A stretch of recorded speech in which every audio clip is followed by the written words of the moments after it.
Hey everybody, welcome to Nation. My name is Jersey, and thanks for hanging out with us today. This show will be available via podcast, Facebook, YouTube. It'll also be available iTunes, Google Play, and SoundCloud. So definitely watch, subscribe, so you don't miss any episode of our awesomeness. But if you're here, thanks for hanging out with us today. If it's your first time, thanks for checking us out. And hopefully you will be here again next week. Go back, listen, and follow all the other shows. And if this is your repeat time, awesome. Thank you.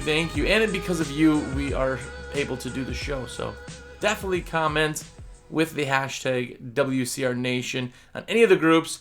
Talk about it. Share the videos. Best of all, share the videos. And hopefully we can help some other people out. So I am a sales rep for WCR, so if there's anything that I can do for you, definitely don't hesitate to reach out to me. My number is 862-312-2026. Go ahead and text that number, or you can call, or you can email me direct at josh@windowcleaningresource.com. Hello, I'm Beat. This is the first show from getting back from New Orleans, and I know you guys are all sick and tired of hearing me talk about the convention, so one last time here, I'm going to do just a quick recap on some of the things. If you missed it, or if you were there, awesome. I met a ton of people this year, a ton of people. It was amazing the amount of people that were there, just talking shop and introducing themselves, so very cool. I am going to name a couple names of just some people. Not everybody I met by far. Don't take offense to that anyway. But if you can see right there, Luke, the window cleaner, was there, and I got to meet him for the first time. If you're not watching his stuff, what are you doing? Are you living under a rock? What is going on? His stuff is amazing. He's a super cool dude. And I said multiple times, him and Rihanna are like as adorable as they are on the show is how adorable they are in real life. They're just adorable. They're just awesome to hang out with. But they were getting swamped with everybody saying, hey, we love the show. We love what you're doing, which was pretty cool to watch. But I know on the outside, didn't get much time to talk to them. So hopefully we'll be seeing them again. I know that they are going to be hopefully at the next show and the ones coming up. So awesome to meet them. And another person I met that will blow your mind is I met Mo, the window cleaner. Like, this dude was everywhere. Everybody was talking about him. He was big guy in the window cleaning world. And I got to meet him, hang out with him a couple times. So very cool. Mo, the window cleaner. Definitely check out him. He's all over the place. So I also got to hang out with a few other people, like a couple of my real good clients. I've talked to just a ton of clients, and Greg Hiller and Kevin Roberts, got to go to dinner with him. Very cool to just talk and to meet a lot of you who talk to me over the phone, over live chat, email. I never see your face, so I don't even know what you look like. I just have this assumed. I mean, Mark, he's on the forums right now, Facebook group actually. He just did a video on helping him learn some technique. I've never seen that guy either. So every time I see these people, I'm like, oh, that's what you look like. And everybody knows names, especially when you're dealing. And as soon as you tell me your name, I'm going to remember you, hopefully, for the most part. But it's very cool to meet a lot of those people and put a face to the name. Also, I spent a lot of time with Seth from Fenster Stuff, which the squeegee sticker, that one, and that one there, if you're watching this in the video, stickers and magnets and shirts and everything, that's Fenster Stuff. They're actually on Facebook. Search that Fenster Stuff. That's FENSTERSTUFF. A ton of shirts. I saw his shirts all over the place. Every single day of the convention, I saw a half dozen shirts walking around, if not more. So that was very cool. It's awesome to have some swag in the industry. So definitely check out Fenster stuff. And if you heard rumor, Michael Mollet, I don't know if you remember him, kind of long hair, was on some show years ago. He was even there.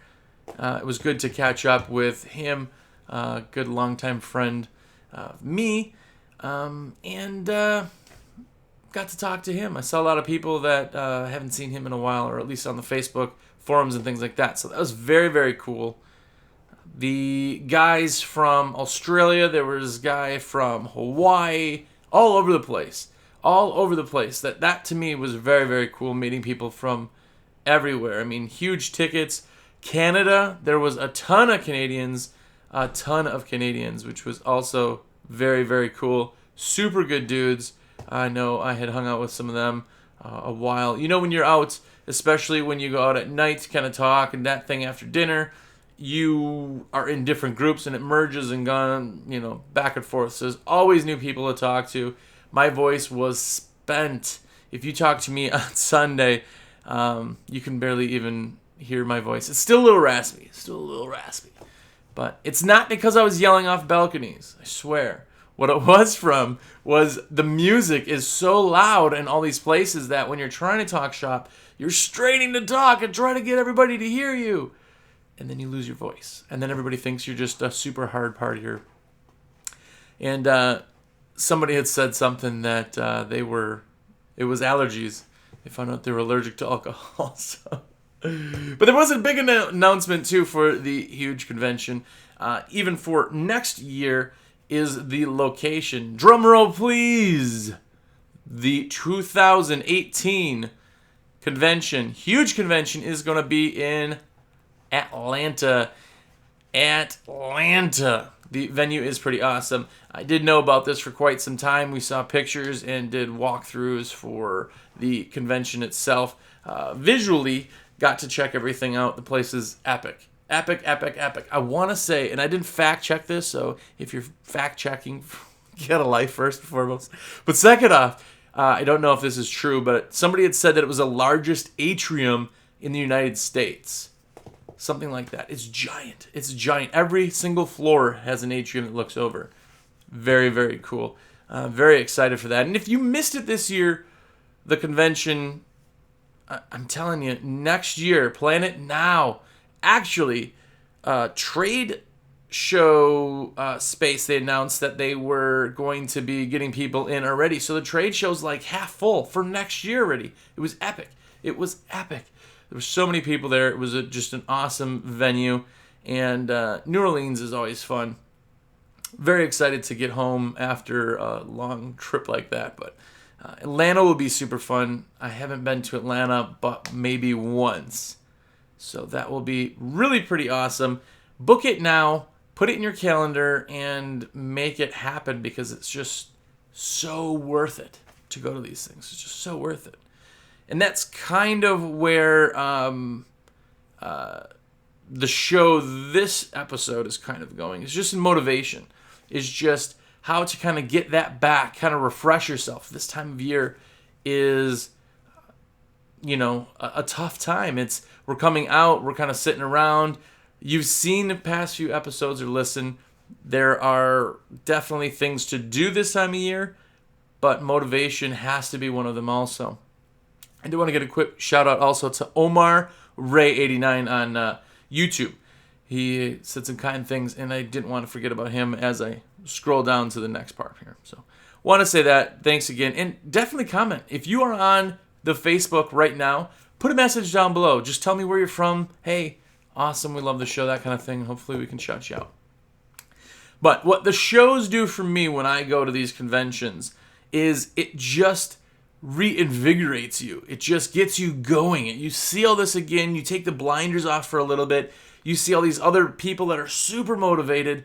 They're doing amazing things. The trade show, you get to go through a trade show and see all of the new equipment, touch and feel everything, see what the new gear is, what the new swag is, what everybody's talking about. Stuff like the Aztec, right? That was there at the show. Everybody's been talking about the Aztec. It's been one of our best-selling anythings ever. The thing just sells a ton of them.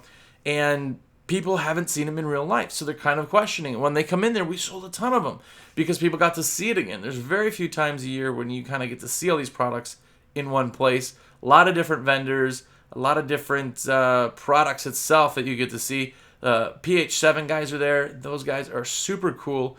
If you haven't had a chance to talk to those guys, they are a good time to talk to, and they're super smart guys. So, and they're from Wisconsin, so shout out to the old Wisconsin crew. But refreshing yourself gets your brain just as motivated as it was when you kind of first started. As you go and go and go and go, you dig yourself a rut. You're always in the same line, and you can see as far as you want, and that line that you take to get there is the rut, right? You get stuck in that rut. The more and more focus you get, it's like lasers, right? You get focused on stuff, but you don't see anything else around you. So when you go into conventions and things like that, even forum groups are really getting active on some of those. Facebook groups are another one. That just gets you reinvigorated. Getting you reinvigorated means that you're a new person than you were before. You are before you were before. Getting kind of remotivated is what helps you push along and get yourself out of that rut. And the only way to do that, I think, and like I always say, tell me if I'm wrong, definitely comment anywhere on this, but I think that shows, I think that getting to be in front of people and even talking, even the show, as amazing it was, Fabulous Thad Eckhoff did a great job with the show itself. But even sitting after that, even above and beyond that, sitting in the hotel lobby, going out to dinner, seeing somebody on the street, just talking shop, what happens is you catch all these new information, and the more and more stuff is coming at you, what you can see, all of a sudden your blinders come off, right? You can then see what's around you as opposed to what's right in front of you, which both are great and they both have their times. But if you don't take them off every now and then and get reinvigorated, you get in such a focused laser, you can see the end, but you can't see anything else around it. You're so dug in that rut if you're down south, but you just can't get out of it.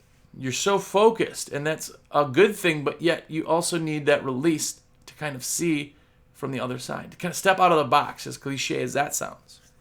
And I tell you, out of all these shows, some of the most awesome things that I've ever learned were in passing. I had a guy years and years and years ago tell me about plastic gift cards. I'm going to tell you the theory on plastic gift cards real quick. This was the elevator pitch per se. It made me, within a month or two, thousands and thousands of dollars. It was just one of those things. How did I not see it? It's so simple. But if you've listened to the show, you know that everything I talk about is dollar, not percentage. Dollar has a value. Percentage means you have to spend to get it. It's a negative connotation on percentage. It's a lot different between the two. But what I do is I take a gift card. It's $25 off, $20, $50, whatever you feel like you're doing. I make a plastic gift card. It looks like a credit card, right? A plastic, nice, firm gift card. The benefits of plastic gift cards is that you can go ahead and reuse them again. Where if you use business cards, not only do they get lost and just kind of junky, but you can't use them again. So when people hand them into you, on the very back, the one thing everybody I tell this to always asks this question, so I'm going to tell you. On the very back, I say, this coupon is good towards a purchase of $199 or more, so that people aren't like, I just want $25 worth of windows cleaned. That kind of defeats the purpose, right? But $25 to me is a huge benefit to get that out there, because it gets people to, A, keep it in their purse or wallet. Look at your wife or spouse or significant other. Look in their purse. I guarantee in their wallet, they're going to have a ton of gift cards that have $1.50, $2, 78 cents. They still keep them because it's money. You don't throw money away. You don't go, oh, this dollar bill sure is ugly, and throw it away. You don't. It's money. So keeping these things, now all of a sudden, all these people that have this gift card from you, which they're going to use all of it because it's towards $199. They're not going to have a remaining balance. The stripe swipe on the back that I put on is actually just a black bar. It doesn't even stripe because you're not going to use pieces of it. You're going to use the whole thing like a coupon. But people keep it in their purse or wallet. And what happens once a month or something along those lines is people go through it all and look at it. Oh, what is this? What is it? Oh, right? They look through and go, oh, man, I forgot that I had a free Wendy's Frosty in there. or whatever it is. They go through it. So you're always reminded. And now people are carrying your business card, in essence, around with them. I do make it look like a credit card style kind of businessy card, logo on there. Very, you can do whatever you want with the thing. What I do is when I get to jobs, I give them 2. You can give them more, you can give them less, but here's why I give them 2. We're all done. I say, and the bad news after I give them my whole spiel, and that is the bill that's in there. I give it to them every time when I get to the job because I want them to pay me before I leave because I don't want to spend more money to get my money later. But I give it to them and I say, oh, and inside there, I give you 2 gift cards, each for $25. One, go ahead and keep. Next time we come out, just give it to us, and it's just like a coupon. The other one, give it to one of your friends. I would love for you to kind of share if you really liked us with other people, and Google reviews are amazing. But if you have friends, even if somebody's talking about it or not, give them a gift card. They'll really appreciate it from you. Now, what just happened is that person is going to want to give that card to someone. Why? Because everybody wants to be a good friend. They all want to be a really friendly person with the people that they like. If somebody gave me something that I could give away to somebody, I'd want to do that, right? Makes you a good friend. So they give that to their friend who now got that advertising, and now it gets them talking. Nobody just hands it to me, oh, here you go, these guys are good. They're going to talk a little bit about it, right?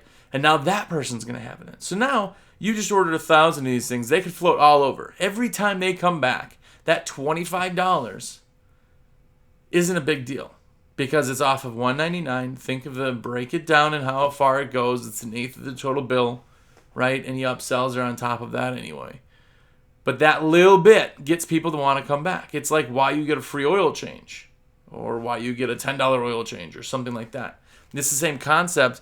In free doesn't have a value like dollars. If I said $25, dollars free, it doesn't necessarily make much sense. Like people giving things away for 1 penny. You ever seen those cell phone giving away a cell phone for 1 penny if you buy Sprint or AT&T?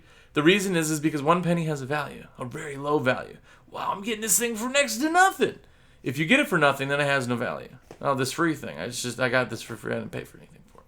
There's a subliminal message that's kind of in that.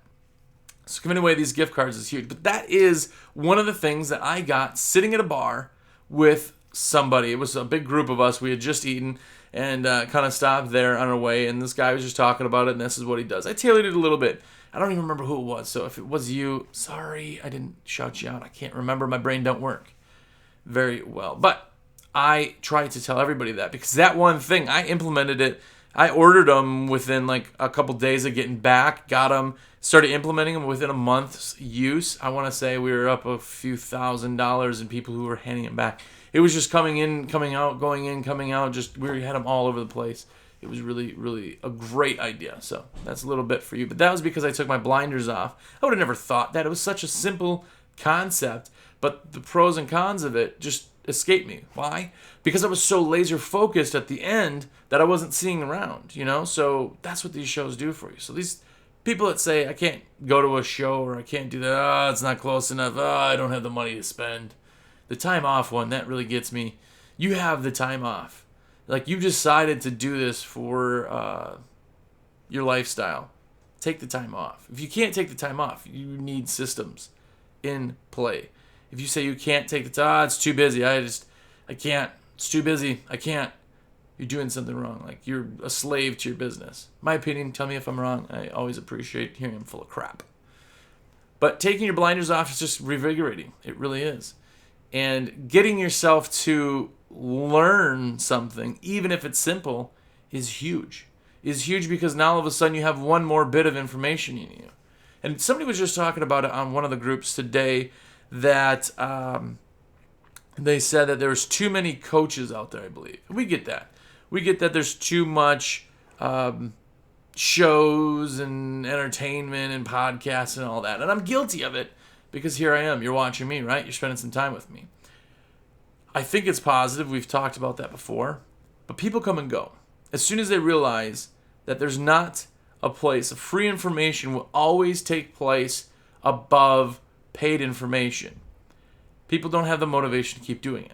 Everybody wants to help somebody, but it can't cut into what you're doing to, in turn, go ahead and help people. It can for a little bit.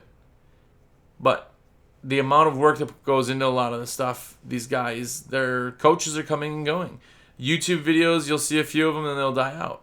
Which, there's nothing wrong with people trying to help. I don't think anybody needs to be credited, or accredited, I guess. Nobody needs to be fact-checked with what they're saying. Just take it in little bits, but don't take one person over. Like what I say, I'm full of crap a lot of the times. It doesn't mean what I like is what you like, or what I do is what you do, or what works for me works for you. It just doesn't mean that. But when you go to these events, it's the same thing. It's like being influxed with all of this free knowledge, and people want to talk about it. The only downside to these shows is when you are talking shop, guys will come up to you and go, "Oh, I did 1.5 million last year on window cleaning, 1.5 million on pressure washing. It's good. I got 2 helpers." It doesn't make sense. It is a measuring contest a lot of the times. But weeding through that, you're going to find a lot of things that'll get you just invigorated and excited. And all these people who left, as tired as they are, they're all super invigorated. Because there's just all that stuff out there that makes you hungry. If you're hungry, you have to eat, right? If you're hungry, you want to find the next food, right? Why do lions do what they do? When they're not hungry, they lay around. 20-something hours a day they sleep, right? But what happens when they're hungry? What happens when a lion is hungry? They'll stop at nothing to get that food. They'll stop at nothing to quench that hunger. And that's where you have to be. But what gets you hungry? What gets you to want to be the lion, to go get everything and kind of stay motivated? It's very, very tough. The longer you're in business, the harder it gets. You talk to these guys who have been in business for 5 years, 7 years. Those are the guys that are hit burnout. They hit burnout somewhere in there. They don't really care. Money's coming in. Money isn't a motivator anymore because they're making enough to stay where they want to go. They don't necessarily need to go any bigger, better, or stay any more hungry. They're the lion at the zoo that gets the food brought to them. So they lose the hunger. There's nothing wrong with losing the hunger if you're happy where you are. I always say that.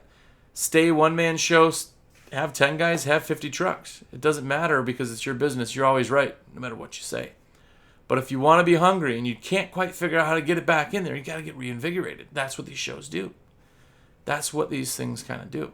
Now, the guys that have been in business for 20 years, those guys are hungry again, sometimes. Or at least they're hungry for knowledge. Because 20 years ago, stuff was so different. These newfangled water-fed devices, the accelerator, the whatever. They're so used to old systems and old ideas that getting new and into the technological era of learning things is mind-blowing to them. A little overwhelming, I imagine. But they get hungry. It's the people that get stagnant. The people that have been so laser-focused for so long, right? Meet a guy who just started his company. That guy is going to be hungry if he's doing it right. He's going to be the hungriest guy you ever met. Why? Because it's all new. Everything's new. I landed a job, man. I remember my first job that I landed. I still have the check downstairs from the first ever check I got. I was like, oh, man, dude. It was horrible, too. I was so slow. My first job ever, I think I did it in 3 hours. Dead of winter in Wisconsin. Froze my butt off. And made like $79. I'm like, oh my gosh. I just made $79 in 3 hours. I did that job for forever until, the next guy took on that company. And they still do it. And I think I do that job at like 30 minutes, if that. And that's leisurely, So there's a lot of learning, but I was so geeked. I was so excited. Everything was new. Getting business cards was new. Getting stationery. Having somebody go, oh, I heard of you guys oh my gosh, you heard of us? Oh, it's all new. But when you get to do all that, it gets repetitive. So you have to stay hungry. You have to kind of get remotivated. And that's why I really like the show. That's why you always see a show in like February and in like August, because that's our slow time, but it gets you boosted. February will get you boosted for spring, and August will get you boosted for fall, our busy times. So be motivated. Go to these things. The other thing that I like to do that necessarily doesn't come from these, but something to kind of get you excited, is I read books. I'm sitting right next to me. I got a bookshelf that you can't see right off camera that has an entire shelf of, or an entire bookcase of business books. It's got, I got like 4 or 5 window cleaning alone books. I got all Kevin Dabrowski's stuff. I got all 3 of his books. I got Chris's book, right? All this stuff, as much as people say information overload, it makes people want to be window cleaners, and there's too much of it out there and we should go back to being a secret. No. It's up to you to learn everything else. Because when somebody starts right now, they're going to be so far behind you that you can't chase the competition. They're going to be chasing you. And the amount of effort you've put in over years, that person's going to have to stay hungry for years. There will always be people who turn. There will never be enough people to just saturate the whole planet so that no one can be a window cleaner because there's no windows left. It's not going to happen. There are some people in this world who are made to run businesses. Some people in this world are made to work at businesses. That will always be the case. And not everybody who starts a business will stay in business. You've heard the statistics. They exist for a certain way. There can't be too much information, but it is up to you to go above and beyond learning, being motivated and hungry, and staying there so that the next guy can never catch you. The next guy goes, what did you... That's why like a Kevin or Chrissy Lambo, right? His book came out. He grew so fast, so quick. No one could catch him. No one could catch him. And everybody wants to know his systems. They want to know what he did to get there. Why? Because it was so epic of how fast he got there. He's so laser focused and hungry that no one could ever catch him. And that's what you have to be. You have to be that way. And the only way to do that is to step back every now and then, to look at everything around you, to look at the systems, reinvent yourself. You should reinvent yourself multiple times a year as far as how you're running a business. Because if you stay in a system, the system becomes outdated. If you stay in a system and you don't deviate from that system, then you don't know what else, you don't, we always implement new things in our system and it becomes system. But if somebody goes, hey, you know what, we should really do this. We all look at it and go, wow, that's a really good idea. Why have we never done that? I don't know. But the new guy just thought of it. Why? Because he's new to this. All right. Awesome idea. We're going to start implementing that. All of a sudden it becomes practice. Your systems will be so amazing after 2 years, 5 years, 10 years. They'll be so honed in to all the awesome, amazing things that have always been picked up that you will be unstoppable. Unstoppable. But go out and read a book. This is your college. I don't care if you have college. I have a degree in radio broadcasting. Well, I was going to say that doesn't really come into play, but here I am talking on my fake radio, I guess. But I have a degree in radio broadcasting. What that did for me is tell me what AM and FM stands for and how to talk like a radio announcer. That's all that it did for me. That's all that it did for me. I'm just going to go ahead and have my phone ringing here. But that's all it did for me. Now, if you have school, that's great. It probably pick and choose different things that you actually learned from school. But this is your college. Now is your college. Now is the time when you can get and read and look and get hungry again and always be pulling this information. Watch YouTube videos. You like YouTube? We don't even own TV anymore. We have like Hulu, Netflix, that kind of thing. I haven't watched it in a while. I'm on YouTube all night. Not all of it is window cleaning. You're right. You guys know I do some other things like mountain biking. I watch mountain biking videos. I watch different things that interest me at the time. I listen to music even on YouTube. So learn. Go follow what you want to do. You want to learn how to fan? Type in fanning a window on YouTube and look at the 10,000 plus results for that. Watch videos. Learn everything you can. Because the more you learn, the farther it is, the farther you are from your competition. It's a fact. And that's what these kind of things do. Step back, look at it, and get re-motivated. Get motivated. Because if you're not motivated, you're just going to dig yourself deeper and deeper in the rut. And that's just fact. Anyway. That is it for me this week. Thanks for listening to me babble. And if you went to the show, the huge convention, thanks for saying what's up. Thanks for taking pictures. Thanks for putting a face to the name. I love it. And thanks for ordering supplies. We did amazingly well. I know a lot of the vendors did really well. This time of year, everybody's prepping for fall. So if you want any equipment, I can't stress enough, please give me a call. I very much would appreciate it. 862-312-2026. And I've gotten a lot of people even from the show that just call to talk about ideas. Hey, let me throw something by you. Do it, man. That's what I'm here for. This is what I'm here for. I'm not here to start new businesses all the time and flood the industry. I'm here to help you be better so you're farther away from your competition. So check that out. Also, I'm on Voxer. Also, I'm on Facebook. My Facebook name is, if you haven't been able to click, instant message me that way. It is josh.cronin.56. I didn't pick it. That's what it is. And most importantly, share the YouTube video. Subscribe to YouTube and comment, because any of your comments make me feel happy. It's like the most awesome high five when you talk back and say, hey, you're full of crap, or hey, you are awesome, or thanks for what you do, or anything. Just tell me, talk to me. It's cool. I very much appreciate it. And keep watching, because it is an awesome opportunity for me to babble into a camera every week. And hopefully we'll see you in Atlanta next year. So thank you very much, and peace out. Have a great week.